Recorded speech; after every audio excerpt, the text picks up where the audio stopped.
So how free are you? That's where we always want to begin with, is sort of checking in with where we are in the present moment. So how free are we in our life? We all have tasks to do. We all have bills to be paid. We have responsibilities to friends, to family, to community, as citizens of the world.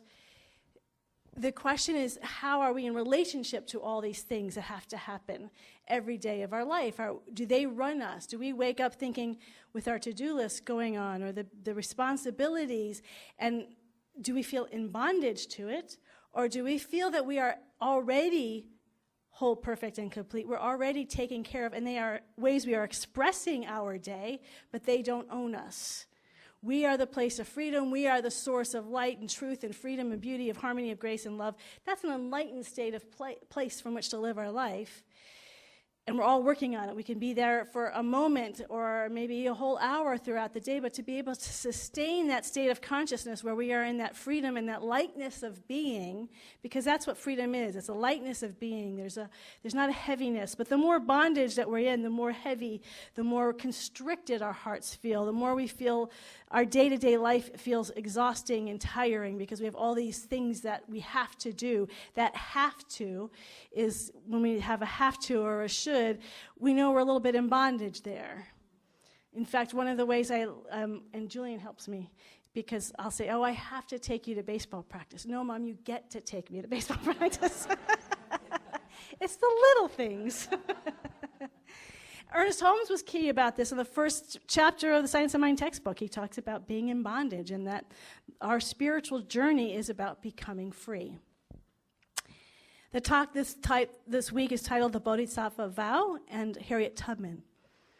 How many of you know what the Bodhisattva Vow is? A little bit. Correct, yes, you got it. So the Bodhisattva vow is a vow that is made that says, I will not attain full enlightenment until everybody else is also enlightened, because we're all one. So if you're imprisoned but I'm free, then I'm not really free because we're one. Your imprisonment is my imprisonment. So it'd be almost like if you use the metaphor of the mountaintop, you're almost at the mountaintop, but you don't quite go to that mountaintop because you are going to help everybody else on the mountain. It's interesting because I looked up the Bodhisattva vow today just to be sure that I'm right about what it was.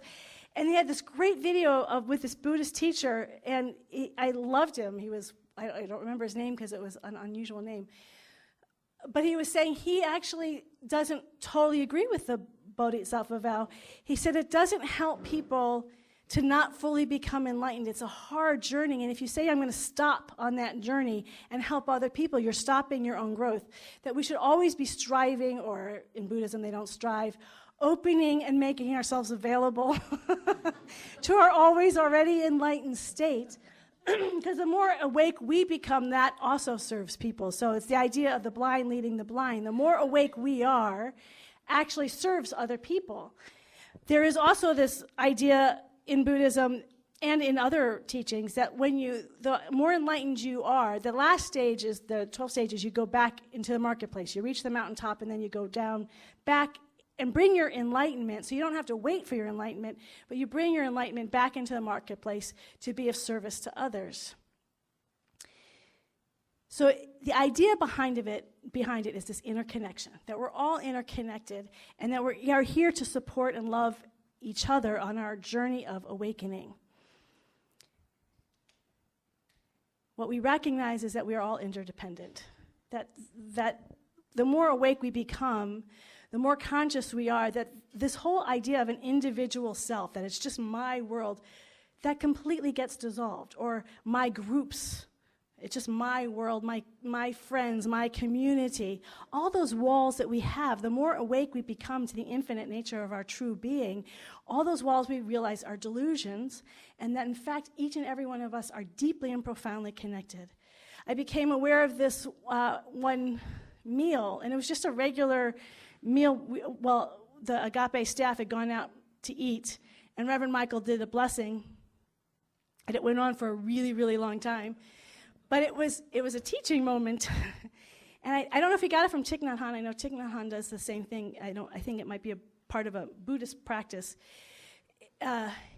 It's recognizing where the food comes from. So we're vegetarian in the Agape staff, so the seeds that are planted, for the vegetables, for the grains that are planted in the soil, keeping a fertile soil, those who are watering and keeping the ground wet and moist, and then who harvest the vegetables and the grains to become bread, and all the processes it takes to make the food into what the food is, including the machinery, whoever invented the machinery, whoever the factories and the industries who created the machinery to do the processing to create the food. Then you have to have the trucks and the vehicles to get it to the various destinations. So those who created trucks and manufacture trucks and the roads, and who make sure the roads are good, and then you go to the restaurant, and who created the environment of the restaurant and the refrigerator and the stove, like everything that it took, all the different servers. So by the moment that meal comes before you, you are eating this interconnectedness of this entire systems,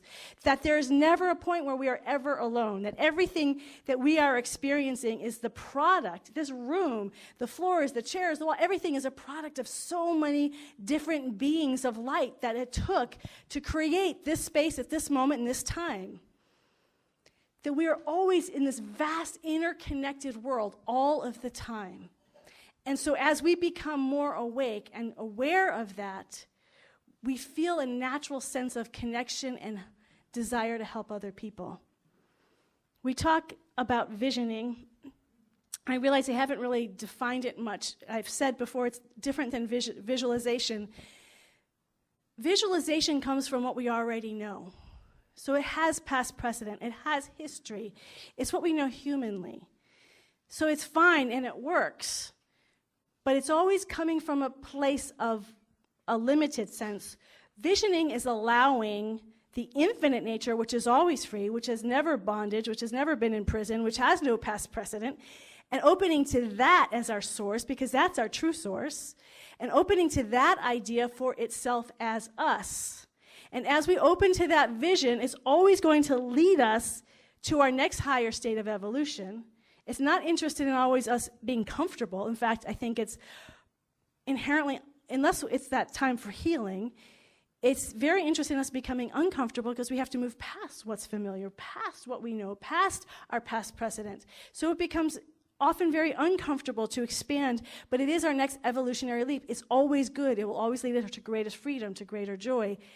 And there's another aspect to this visioning. What I've experienced and because we know it for principle, is it inherently includes everybody. So the vision may seem like it's just for you, but by opening yourself and stepping into that vision more and more every day, you're going to find yourself in a place of being of service to other people, because there's only one power, one presence. That vision contains everybody and everything. So it may be specifically focused on your individual expression of it, but your individual expression includes everybody, because it's naturally interconnected. So we have this beautiful woman named Harriet Tubman. She was a slave born in 1819, 1820. She wasn't quite sure, as slaves often were, what year she was born, so it's roughly around then. She was, her mother also was a slave. Her grandmother was the one that was taken over from Africa. They don't know from which tribe. She doesn't have any connection with which tribe her ancestry came.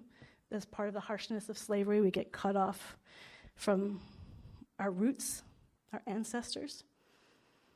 And even as a child, her slave owner, who was her mother's slave owner, would ship her off to other slaveholders. So she would miss her mom as a little girl, agonizingly. She would get beaten, abused.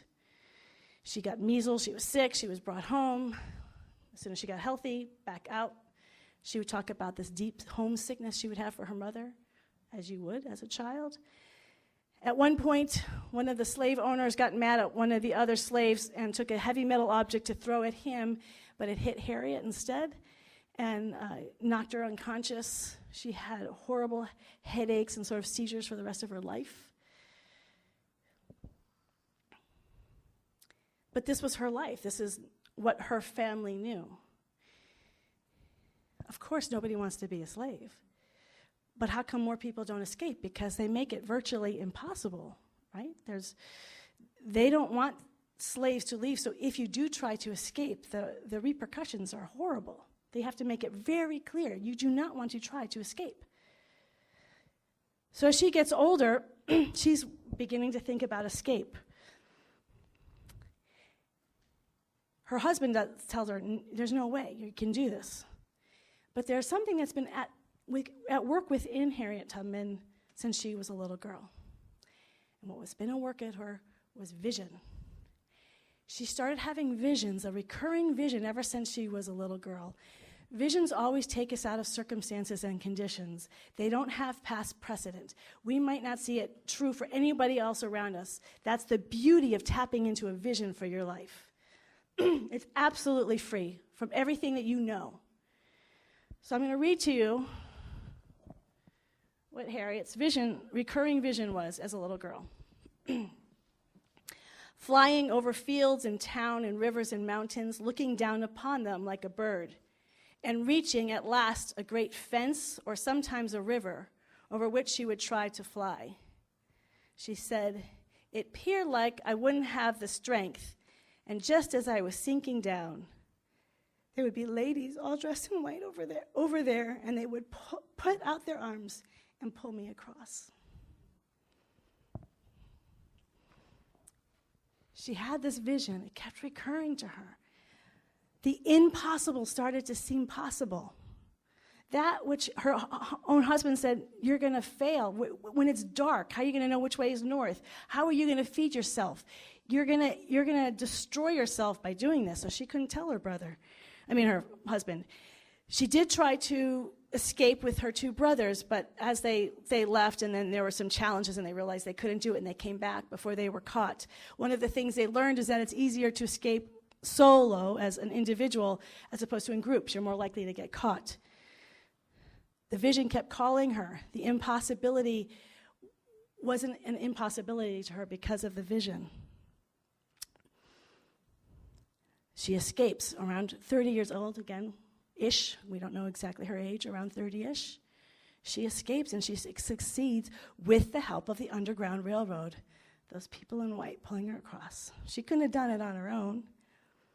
Many of the people who worked the Underground Railroad were Quakers. They were known to be of full service to slaves crossing over the line. So she gets to Philadelphia, where she is free. And this is what she says. "When I found I had crossed that line, I looked at my hands to see if I was the same person. There was such a glory over everything. The sun came like gold through the trees and over the field, and I felt like I was in heaven." When we become free, when we have those moments, every one of you have had them, those moments where you've broken free of something that limited you, a bondage, something that you were attached to that held you, and then suddenly you became free of it. And doesn't that feel great? You feel it. It's not ambiguous. It's not vague. You know it. You know when you've crossed that line and suddenly you have a freedom that you didn't have before. And that expansiveness and the joy and the lightness of being, it's right there. And it feels so good. And the one thing you want when you're feeling that joy and that expansive of being, consciousness of being, the last thing you want to do is go back into the constriction. We want to stay free. What can we do now? What are the practices that I can do to sustain this incredible joy, this incredible peace, this incredible love, this glory, as she calls it, this glory of heaven that is everywhere? She begins working. She finds jobs. She does whatever she can just to make money to survive. It's not easy once you become, as an African American, trying to survive in the North. She's making money, but she realizes her family's still slaves, and that doesn't feel right for her.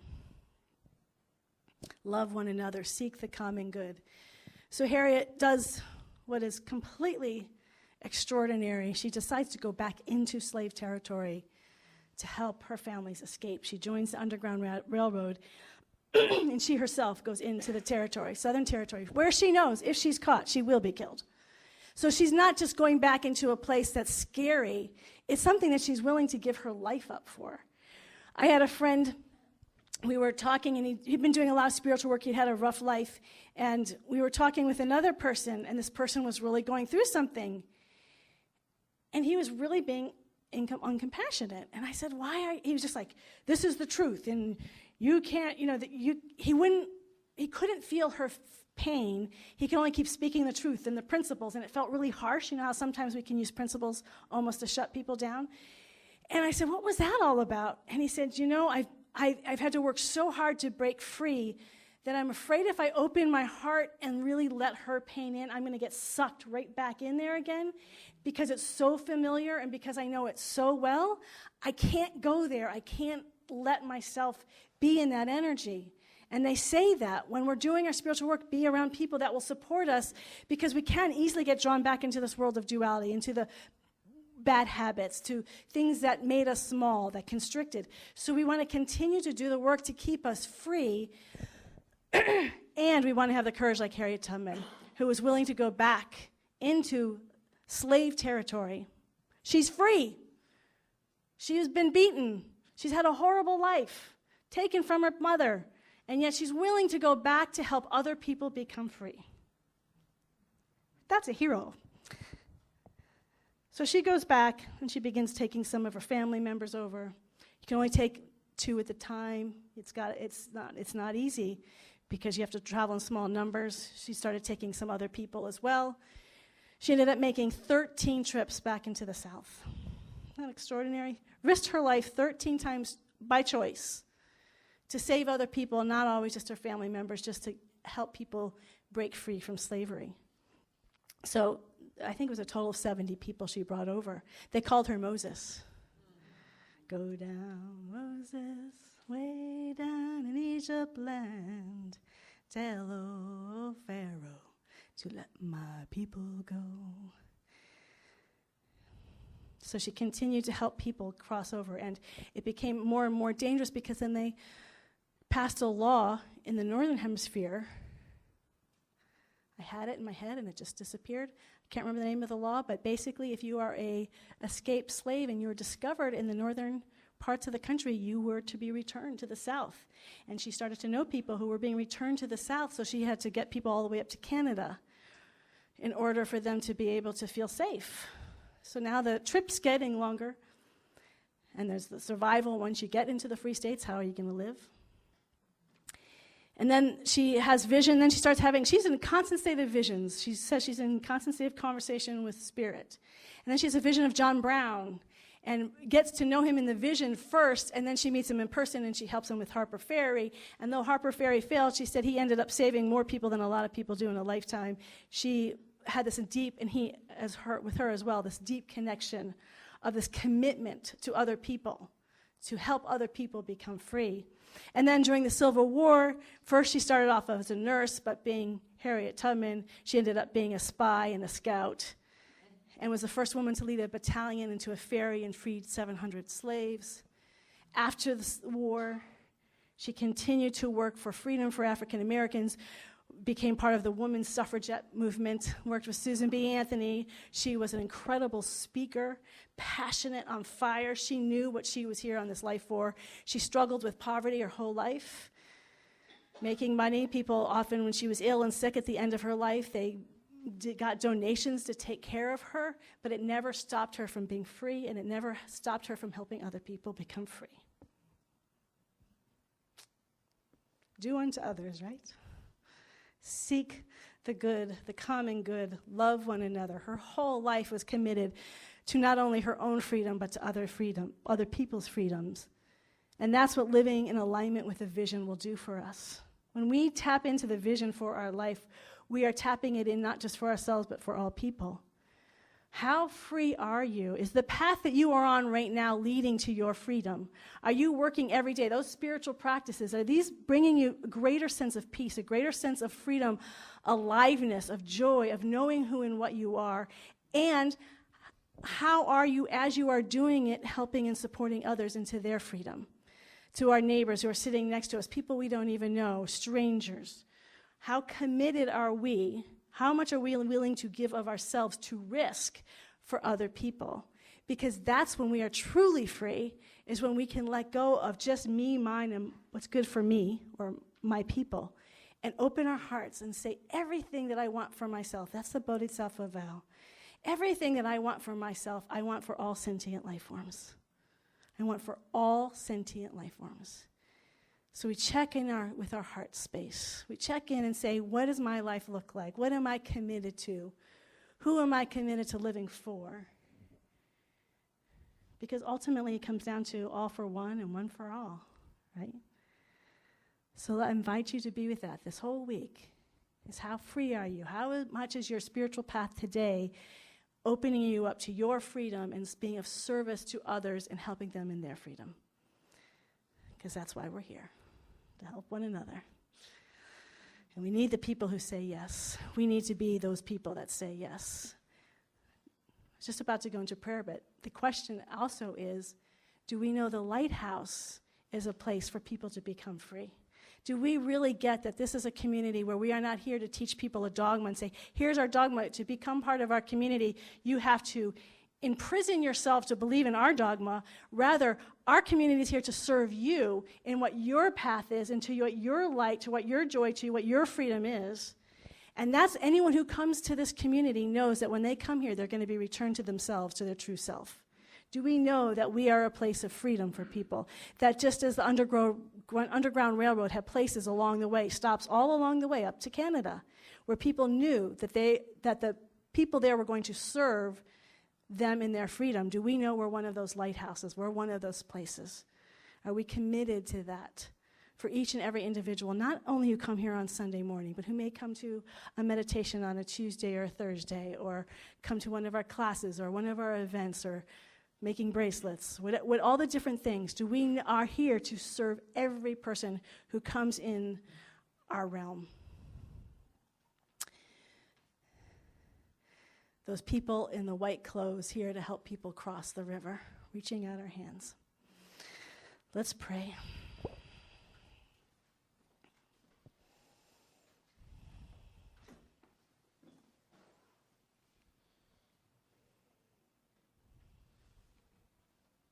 How grateful I am to know that this power and this presence is in, through, and as all life.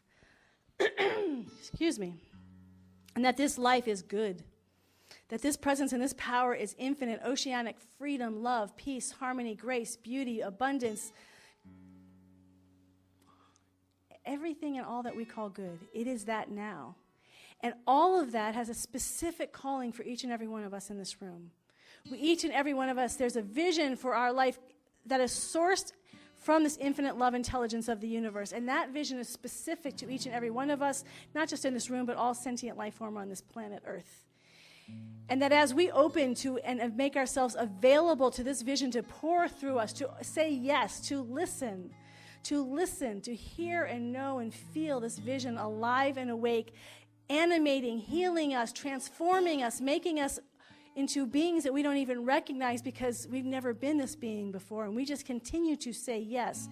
As we do this, and all the people around us are doing this, we become a place of heaven on earth. We become that incredible, extraordinary place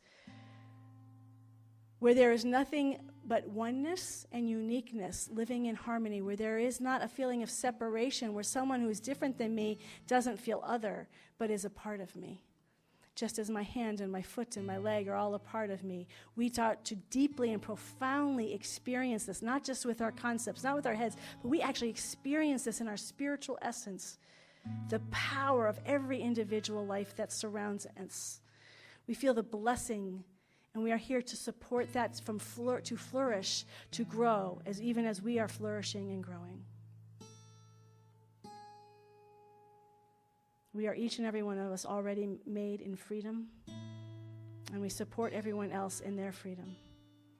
And even as we support each other, we support Jill Strong here and now, that she is our sister in love and spirit, and we know that she is surrounded and folded, as is all her family that love her father, Chet, that they are supported and loved in tenderness and peace and comfort as they today celebrate his life on earth, the impact that he was, the blessing that he was in their life, and will continue to be on the other side of the veil. That he continues his growth and his expansion. He is an infinite being, continuing to expand into his unique nature over in other dimensions of time and space. Love knows no death. That love is absolutely fully alive and awake here today and always. And as we know this about Jill, we know this about people in our individual lives who have come to us in prayer, who are struggling. And there may be people in this room today who are not in a place of feeling their freedom and their joy and their light. There might be something you're really working with and struggling with. So today, I'm just going to ask us to be still for a moment, to be silent, and to take a moment inwardly to hold these people in prayer, including yourself, on any place where you're feeling in bondage, where you're feeling afraid, or anyone you know.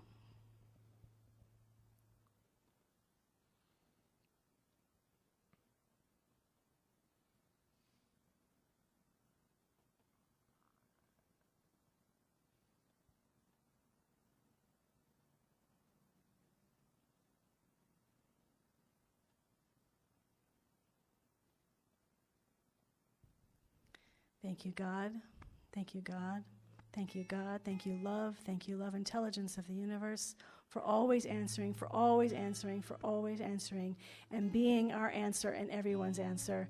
You are the beginning and you are the end. You are the everything. And to you, we give all of it over to you in total faith and trust, knowing that as we do, it is done. The healing has happened. And we celebrate, we release, we let it be, and we say together now, and so it is. Amen and amen.